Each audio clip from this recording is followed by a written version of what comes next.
dime dónde está tu hermano. Mira, dime dónde está tu hermano. Mira, dime dónde está tu hermano. Mira, dime dónde está tu hermano.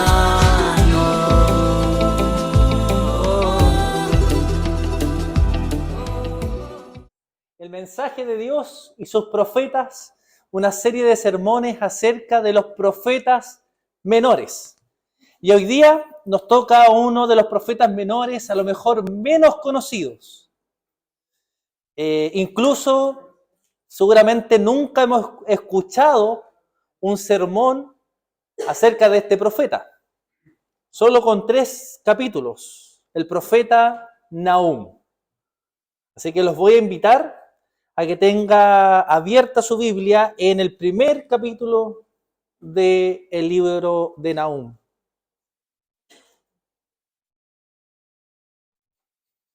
Mantenga su Biblia abierta.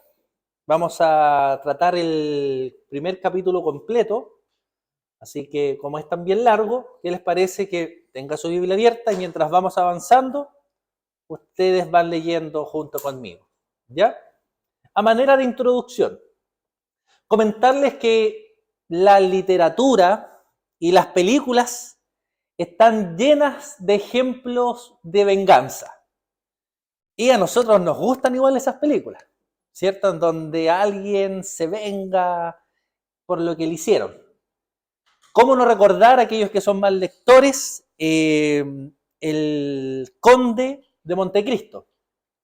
¿Cierto? Un hombre que planea su venganza durante más de 10 años. ¿Ya? Pero a aquellos que no les gusta tanto leer, tenemos hartas películas, ¿cierto? Como toda la serie, toda la saga de John Wick. No sé si la han visto, pero todo comienza por un perro. Y bueno, vean la película si les gusta así.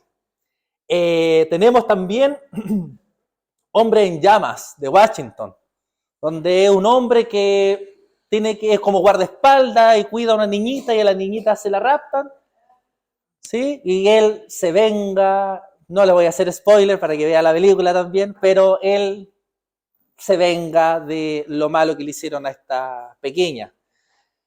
¿Cómo no mencionar una de las mejores películas también de Búsqueda Implacable? Bueno, ahí sí, ¿no? Pecadores. Búsqueda Implacable, ¿cierto? Este papá que venga el que hayan secuestrado a su hija. Y hay otra buena película también de Gerard Butler que se llama Un ciudadano ejemplar, en donde él venga la muerte de su hija y de su esposa. Bueno, probablemente nosotros no tengamos una historia tan fascinante como las que acabamos de mencionar, de estas películas o de estos libros. Pero todos los presentes, de alguna manera, nos hemos vengado de alguien por aquel mal que nos ha hecho. Y algunos ejemplos, por ejemplo, en el matrimonio. Cuando nuestra esposa se enoja, que casi no pasa eso, ¿qué pasa? No te habla. No estoy hablando de mí. No te habla. Eso, mis hermanos, en el fondo del corazón, es una manera de vengarse por el mal recibido. ¿Ya? Pero también hablando ahora de la iglesia, cuando somos indiferentes con alguien, también es una forma de venganza. Cuando decimos, no, es que esa hermana habló mal de mí o me hizo un mal, entonces yo le voy a hacer la cruz, la X y no voy a preocuparme de esa persona. Indiferencia. Eso, en el fondo, también es venganza. La gran diferencia, mis hermanos, de la venganza y de la ira de Dios con nuestra venganza es que nuestra venganza, nuestra ira, nuestros celos está manchada por el pecado. En cambio, el actuar de nuestro Dios siempre es hecho con justicia, con amor, Porque Dios es un Dios bueno. Propósito, entonces, mis hermanos, de este sermón. Entender la justicia y el amor de Dios, porque éstas trabajan juntas. Y para aquellos que gustan tomar notas, los 3 puntos de este sermón serán: punto 1, el comienzo de la profecía de Nahum. Punto 2, los juicios de un Dios misericordioso. Y punto 3, la destrucción de Nínive. Observemos nuestro primer punto, y aquí solo el primer versículo, el comienzo de la profecía de Nahum. Dice así: profecía sobre Nínive, libro de la visión de Nahum de Elcos. Ese es el primer punto. Y lo que aparece en este primer versículo son todos los datos que tenemos sobre el escritor de este libro. Aparentemente Nahum nació en el reino de Israel, pero cuando era joven se trasladó al reino de Judá o al reino del sur, para que entendamos.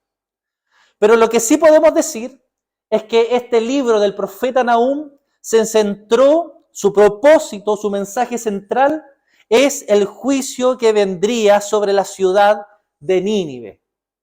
¿Se acuerdan que hay otro profeta que habla de Nínive? ¿Sí? ¿Quién se acuerda de eso? El hermano César, porque le tocó justo predicar. De Jonás. Mis hermanos, el anuncio del profeta es un mensaje de mucha importancia, sobre todo porque en su mayoría conlleva tristeza, dolor, aflicción, pero al final de todo esto, con una nota de esperanza, menciona que Dios siempre tiene misericordia. Y justamente este era el trabajo del profeta. Y aquí me surge una pregunta para compartirla con ustedes. ¿Creen que hoy todavía existen los profetas? ¿Quién dice que sí? Sí. ¿Quién dice que no? Ajá.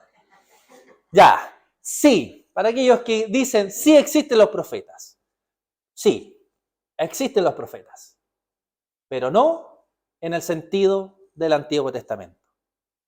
Para aquellos que creen que todavía existen aquellos profetas que reciben una revelación nueva, la que pueden comunicarnos, no es cierto. Pero sí existen los profetas en el sentido de lo que yo estoy haciendo ahora con ustedes. Transmitirle la profeta mayor. ¿Habían escuchado eso? La profecía que está registrada en la Santa Biblia, la Santa Palabra de nuestro Señor. O sea, cada predicador, cada vez que tú anuncias el Evangelio, el mensaje del Señor, está siendo un profeta de Dios. ¿Estamos claros? Ya. Anteriormente en la historia, lo que predicó nuestro hermano César, el profeta Jonás había comunicado a la ciudad de Nínive, a esta misma ciudad, un mensaje que revelaba el amor, la compasión, ¿cierto? Y le pidió a Jonás que predicara para que se arrepintieran. Pero ahora, en el libro de Nahum, se revela la justicia de Dios en su plenitud. Y aquí tenemos un enlace entre la justicia, pero también el amor de nuestro Dios. Una cosa que nosotros debemos entender como cristianos, como seres humanos, es que Dios no lleva a cabo su juicio impulsado por la irritación o por la venganza como nosotros lo hacemos. Tú me hiciste mal, yo te respondo con mal. Dios tampoco juzga por un instante de enojo irracional, como muchas veces nosotros actuamos irracionalmente por algo que nos molestó. Dios, mis hermanos, juzga porque Él es justo. Y como es justo, tiene que enfrentar nuestro pecado y nuestra maldad. Él no puede barrer y echar la mugre bajo la alfombra. Tiene que haber juicio, tiene que haber justicia, porque Dios es perfecto, es justo. Lamentablemente nosotros estamos acostumbrados a ver estos conceptos, el celo, la ira, como conceptos negativos. Pero no necesariamente es así. Dios dice, Él mismo se describe como un Dios celoso, celoso por su pueblo, celoso por sus hijos. Hoy día podríamos decir celosos por su iglesia. Y este celo está en compañía de su bendita justicia. La Biblia nos revela y nos representa la ira de Dios de manera judicial, por ejemplo. Y nos dice que la ira, que es como la ira de un juez, cuando administra justicia. ¿Ya? Esa es su ira, su justicia. Pero también la Biblia representa la ira de Dios como algo que los hombres, que los seres humanos eligen por sí mismos. Dios se revela a los hombres. Dios ha escrito un libro, ¿cierto? Ha inspirado un libro a los cuales los hombres tienen acceso. Y el hombre ha decidido, el ser humano ha decidido no obedecer al Señor, sino que todo lo contrario, burlarse y levantar ídolos a los cuales persigue y adora. Jonás, casi 100 años antes, había sido un portavoz del mensaje de Dios, de perdón, de misericordia. Y los ciudadanos de Nínive se habían arrepentido. Sin embargo, el arrepentimiento había sido transitorio. Habían pasado ya generaciones las cuales no estaban obedeciendo a nuestro Señor. Pero Dios pacientemente le había dado esperanza, le había dado a esta generación una oportunidad de arrepentirse. Sin embargo, no accedieron, no se arrepintieron. Y el versículo 3 nos dice, Jehová es tardo para la ira y grande en poder. Pero los días de la gracia, estos días de perdón, de esperar el arrepentimiento, habían llegado a su fin. Y el momento terrible, este momento de destrucción, se aproximaba. En Nahum 3:19 leemos lo siguiente. No hay medicina para tu quebradura. Tu herida es incurable. Todos los que oyen acerca de ti aplauden tu ruina, porque ¿sobre quién no ha pasado sin tregua tu maldad? En otras palabras, Nínive había llegado a un punto en el que no había perdón para sus pobladores, para este pueblo. Venía la ira del Señor sí o sí. No era como en el caso de Jonás. Si ustedes se arrepienten, mi ira no va sobre ustedes. Ahora no. Vemos un escenario completamente diferente. Mi ira, mi justicia, dice el Señor, va a ir en contra de ustedes, sí o sí, porque no se han arrepentido. La profecía de Nahum nos muestra cómo Dios no solo trataba con los individuos como individuos, sino que también trataba a las naciones como un conjunto. Esta es una de las profecías que más claramente muestra la ira de Dios en una aplicación nacional. Como pueblo entero iban a ir a la perdición, iban a ser destruidos. Pero no te olvides que todos un día tendremos que rendir cuentas delante de nuestro Dios. Todos un día, ahora, no como nación, como Chile, sino que cada uno, como personas individuales, tendremos que presentarnos delante de Dios, ante su gran tribunal. Y esto sería una terrible noticia, mis hermanos. No sé si alguno de ustedes ha estado delante de un juez o en algún juicio, en algo legal, pero es algo fome, terrible. Y esta noticia de presentarnos ante Dios como el juez supremo sería terrible, excepto que nosotros tenemos una gran noticia, que Cristo ha pagado por nuestros pecados, que Dios ha tenido misericordia de nosotros por el gran sacrificio de nuestro Señor Jesucristo. Este libro, mis hermanos, fue un mensaje de consuelo también, dirigido a un pueblo que vivía con temor. El pueblo del Señor estaba siendo atormentado.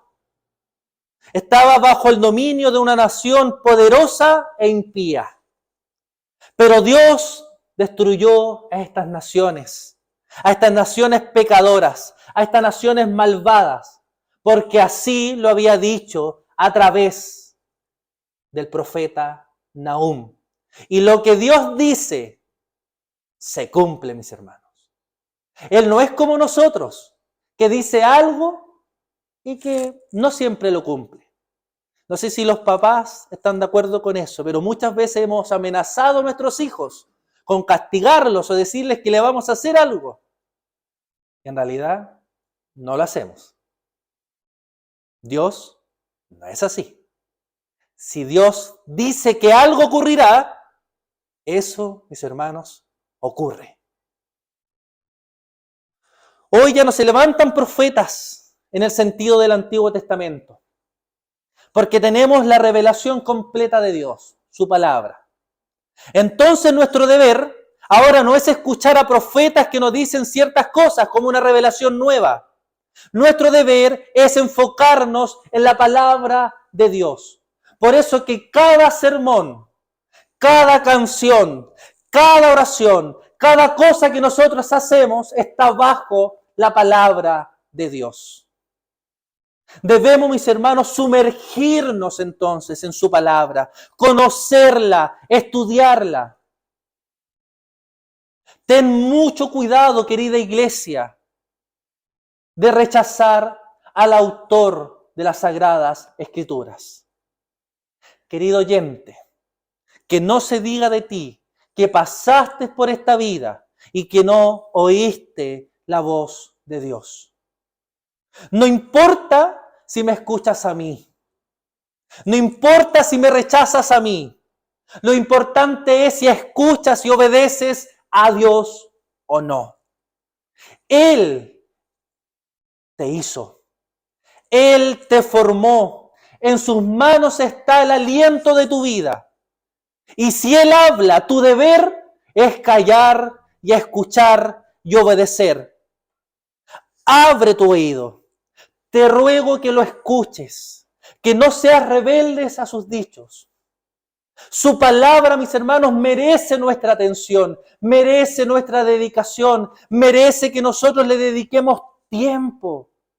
Que si es necesario gastar dinero para comprar una Biblia buena, lo hagamos. Si merece que leamos una y otra vez, lo merece.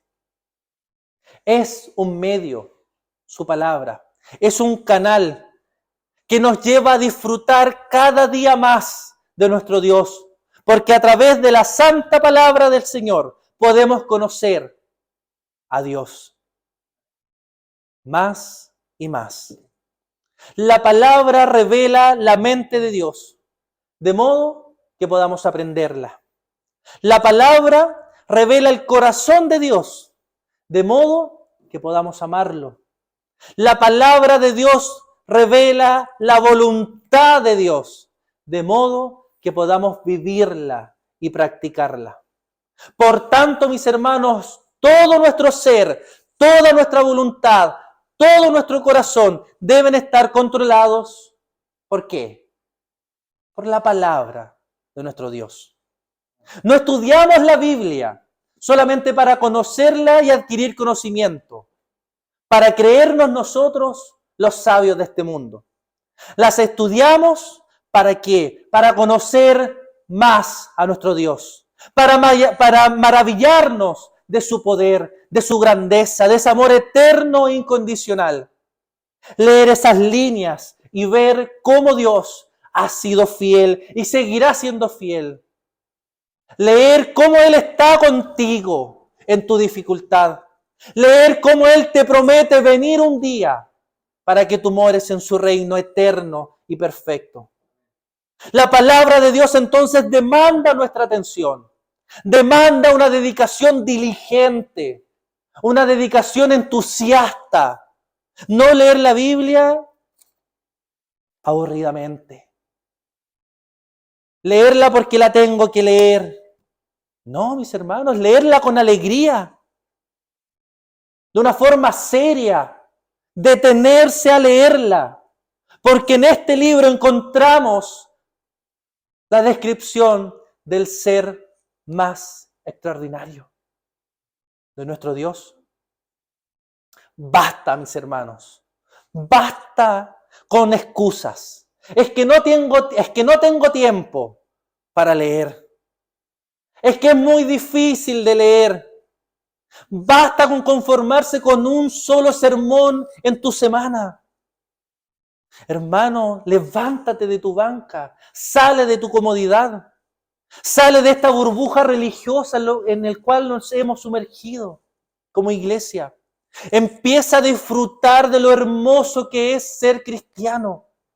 Empieza a disfrutar del evangelio, de esta esperanza que tenemos, del consuelo que tenemos, del aliento que tenemos porque hay alguien todopoderoso que está contigo. Vive el evangelio.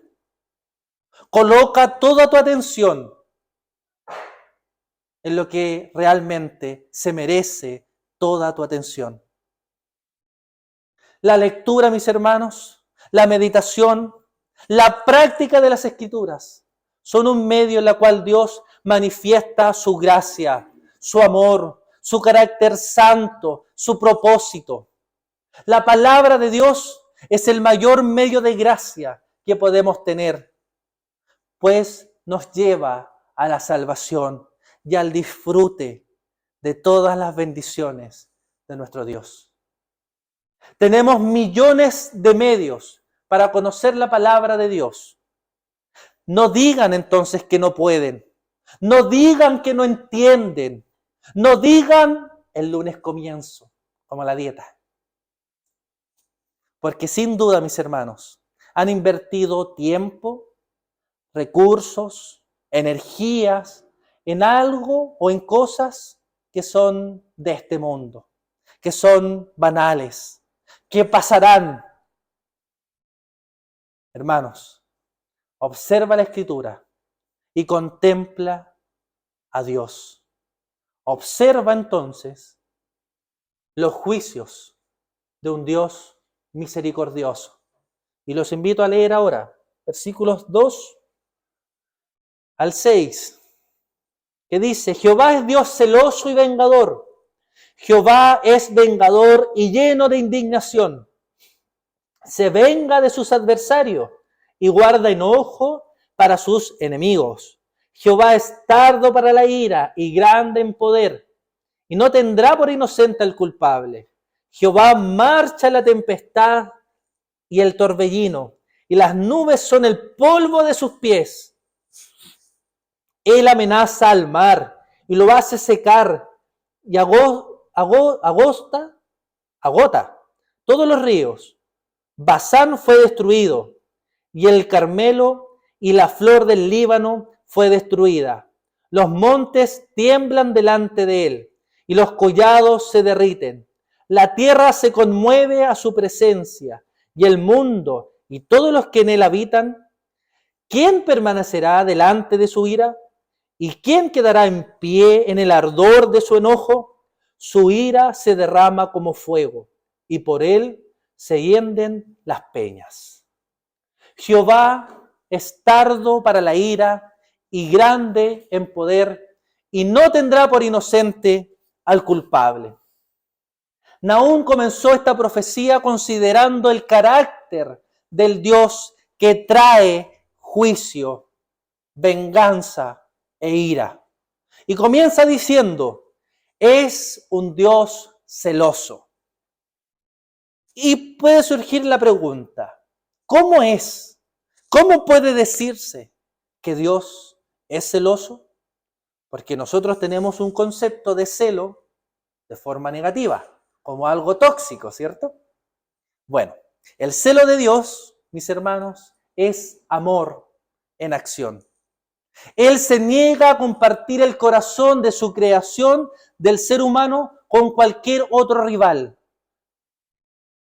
No porque sea egoísta, no porque sea egocéntrico, sino porque Él es el único merecedor de recibir honra y gloria. ¿Se acuerdan ustedes del primer mandamiento? Amarás al Señor tu Dios con todo tu corazón, con toda tu mente, con todas tus fuerzas. En el fondo está diciendo, amarás al Señor tu Dios con todo tu ser, con tu tiempo, con tus dones, con tu dinero, con tu familia. Ama al Señor con todo, porque Él es digno de recibir la honra y la gloria. Para ciertos cristianos es incómodo, incluso inaceptable hablar de la ira y del celo de Dios. Y esto es porque se enfocan únicamente en que Dios es amor, en que Dios te perdona, pase lo que pase, a cualquiera. Porque Él es como un hippie que está contento y que está feliz. Pero se olvidan de que también su palabra declara que Dios es fuego consumidor. ¿Y ustedes saben dónde está escrito eso?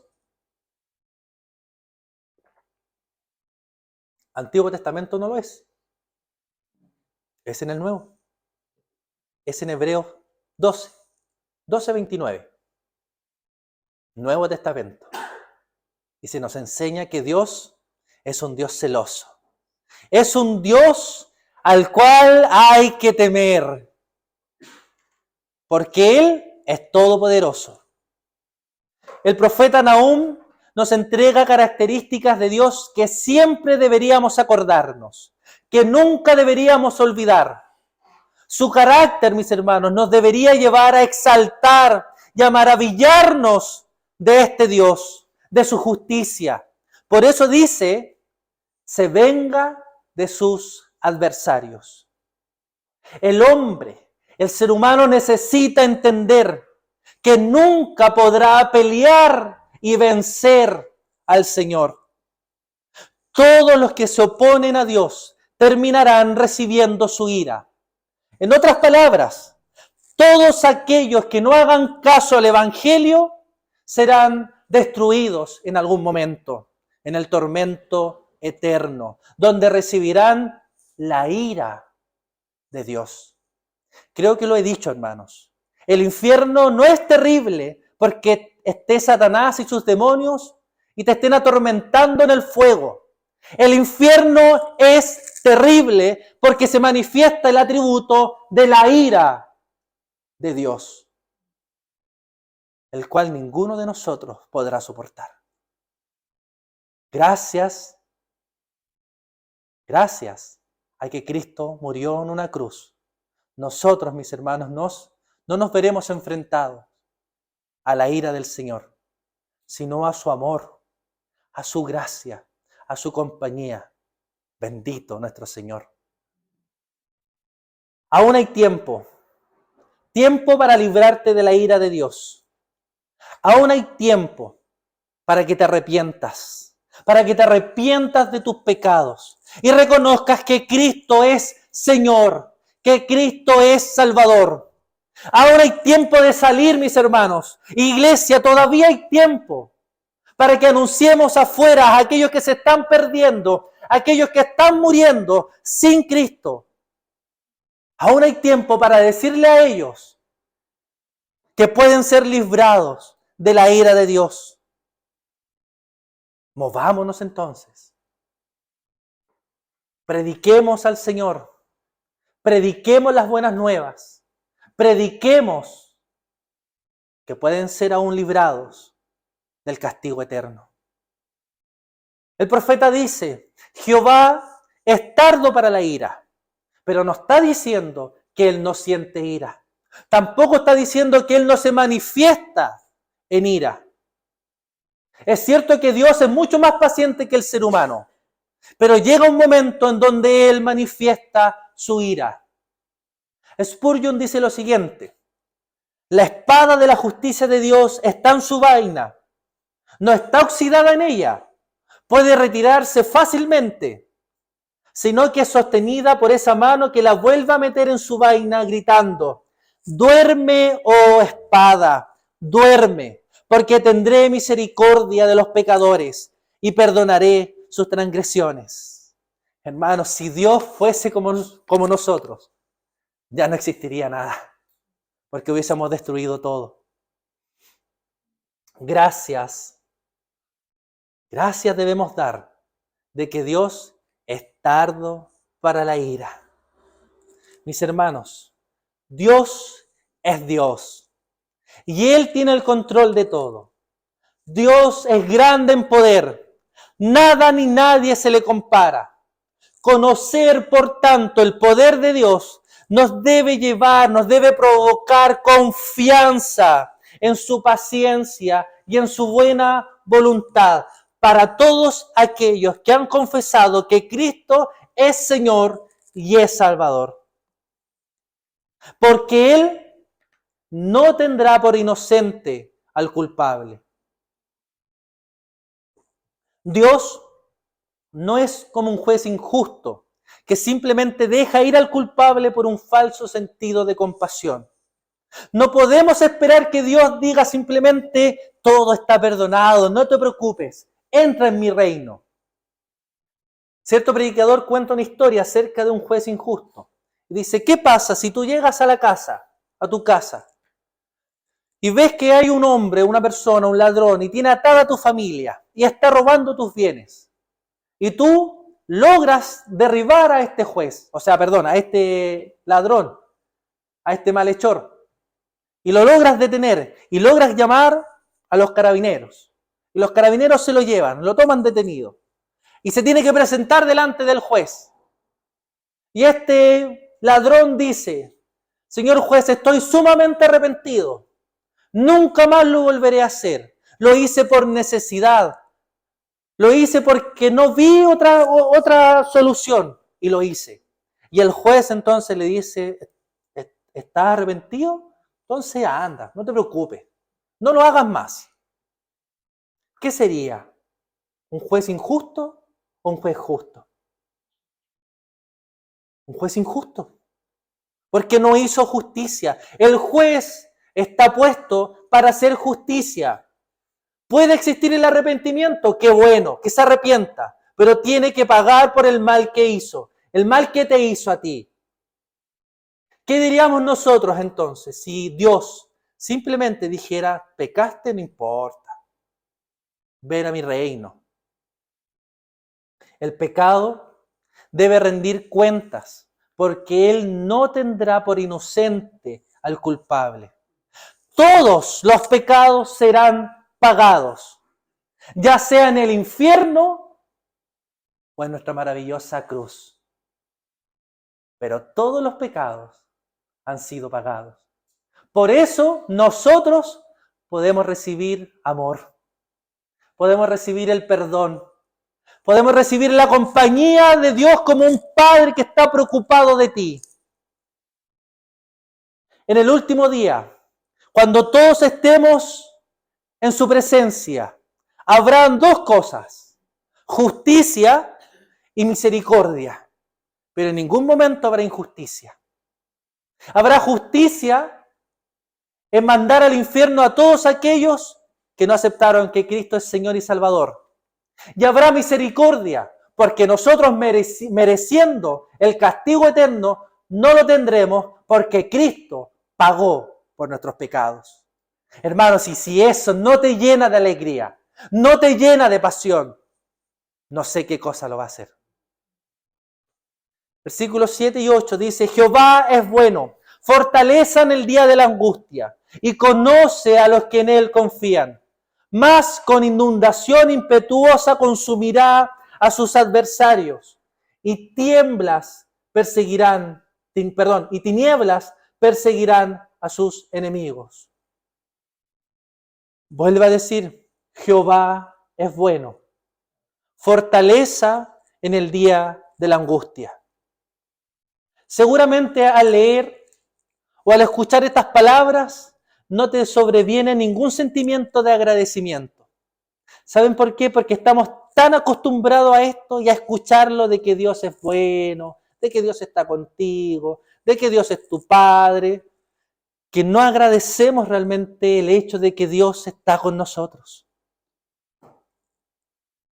Y no solo que está con nosotros, sino que nos cuida activamente.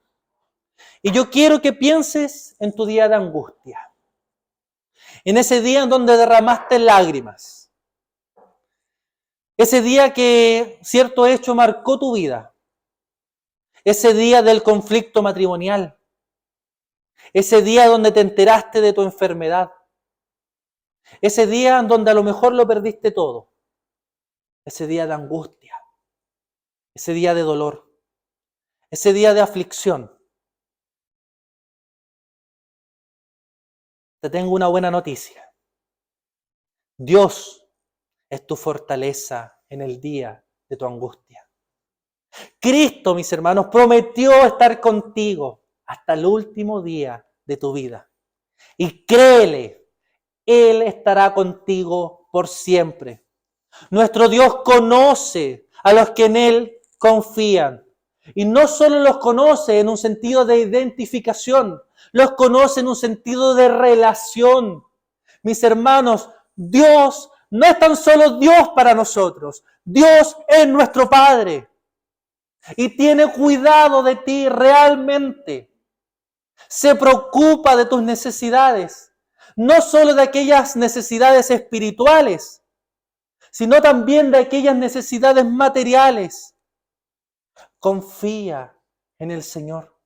La confianza implica relación y Dios conoce a los que en Él confían. Dios te conoce. Conoce nuestras oraciones más íntimas.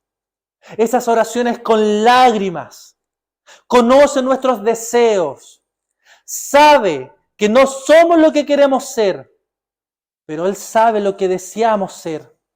Él conoce nuestras aspiraciones, nuestros sueños, nuestros suspiros, nuestros gemidos, nuestras confesiones de pecados, nuestros anhelos más secretos, nuestras decepciones cuando fallamos.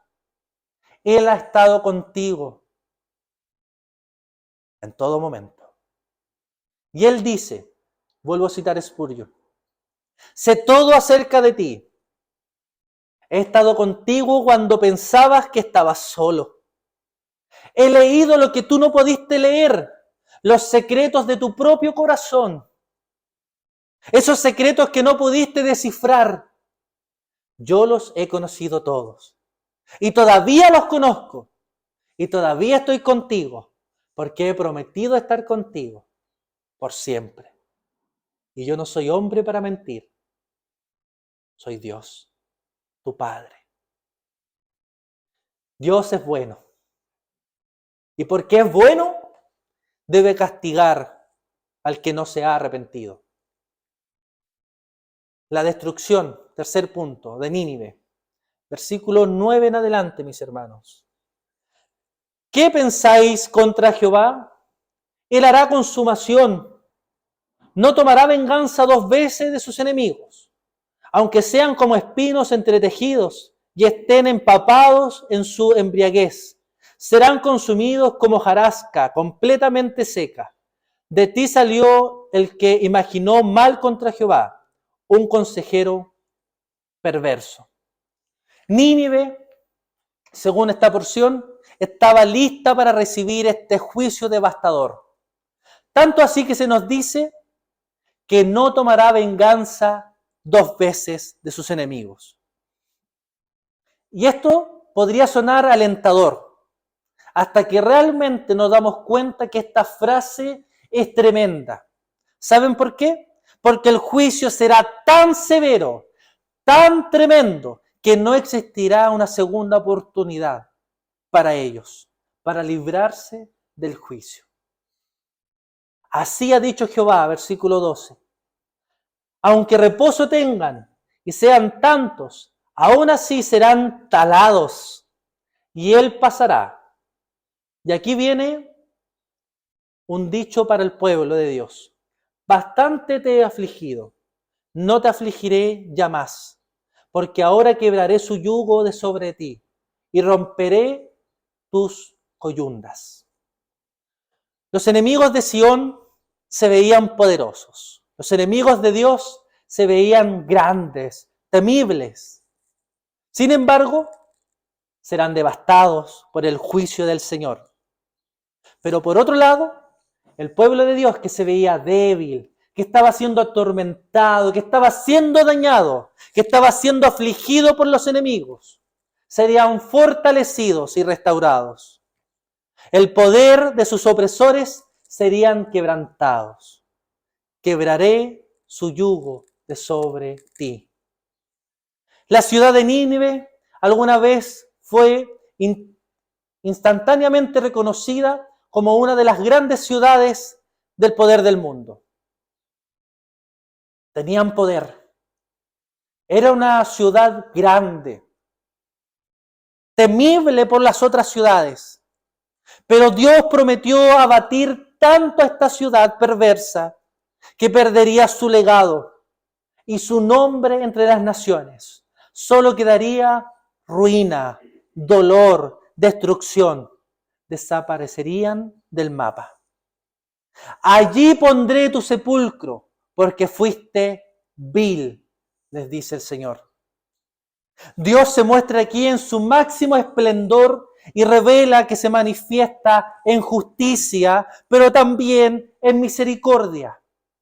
Justicia porque iba a derrotar a los enemigos de su pueblo, y misericordia porque aunque su pueblo también merecía ser destruido, Él los levantaría y seguiría estando con ellos.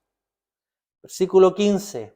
He aquí sobre los montes los pies del que trae buenas nuevas, del que anuncia la paz. Celebra, oh Judá, tus fiestas, cumple tus votos, porque nunca más volveré a pasar por ti el malvado.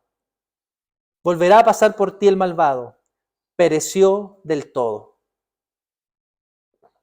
El contraste entre el destino de los piadosos y los malvados fueron más que buenas noticias para Nahum y el pueblo de Dios.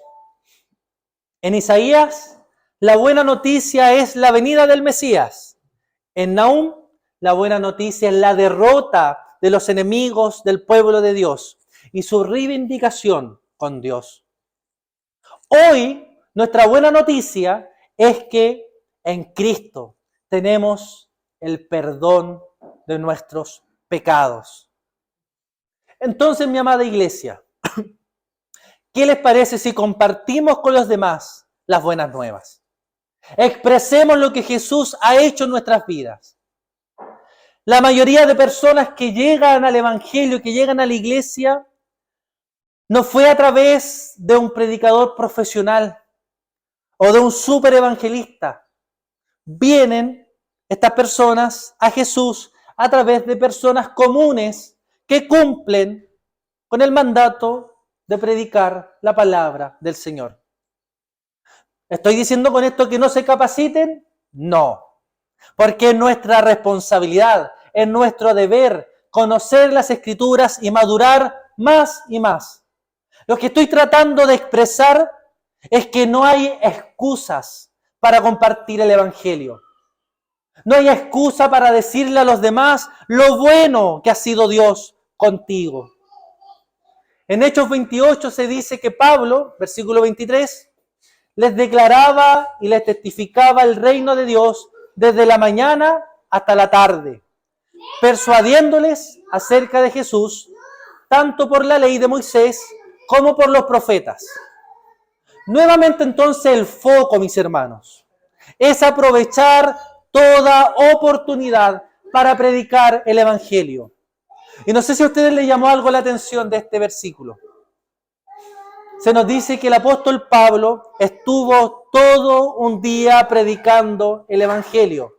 Es decir, en algún momento hubo una iglesia que escuchó todo el día el Evangelio. Y nosotros, mis hermanos, nos aburrimos fácilmente cuando el predicador se pasa de los 35 minutos, como ahora. Les quiero preguntar, mis hermanos, ¿cuándo fue la última vez que compartimos el Evangelio? ¿Cuándo fue la última vez que apartamos un día para aprender de Dios y para transmitir este mensaje a los demás?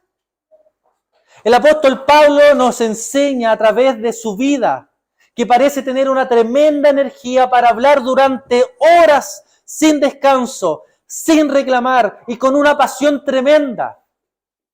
Nosotros, por otro lado, no queremos venir a veces al culto, no queremos participar de las actividades porque nos aburrimos, no queremos capacitarnos porque significa gastar tiempo, dinero, recursos, etc. Y no quiero hacerte sentir culpable. Quiero darte un consejo. Aparta tu tiempo para buscar de Dios y para compartir junto a la comunidad. Queridos hermanos, ¿qué les parece si le pedimos a Dios sabiduría y ánimo para trabajar en el avance de su reino? Para ser cristianos caracterizados en amor, en el perdón, para ser cristianos caracterizados en salir fuera de estas cuatro paredes y comunicarle a los demás lo que hemos visto y lo que hemos oído. Debemos, hermanos, apuntar siempre al reino en su plenitud. Cuando no va a haber tristeza, cuando no existirá el dolor, cuando Cristo reine con poder supremo y cuando nosotros nos podremos gozar de esta nueva creación. Tristemente, no todos tendremos la hermosa oportunidad de pertenecer al reino de Dios. Sin embargo, es nuestra obligación, mis hermanos, es nuestra responsabilidad seguir anunciando el Evangelio, aunque haya rechazo, aunque haya dolor y tristeza. Hoy, como profeta, te pido que vayas al arrepentimiento lo antes posible para recibir el perdón y el amor de Dios. Querida iglesia, una última invitación. Ven a Cristo, ven a la cruz y disfruta del Señor. Oremos. Amantísimo Señor,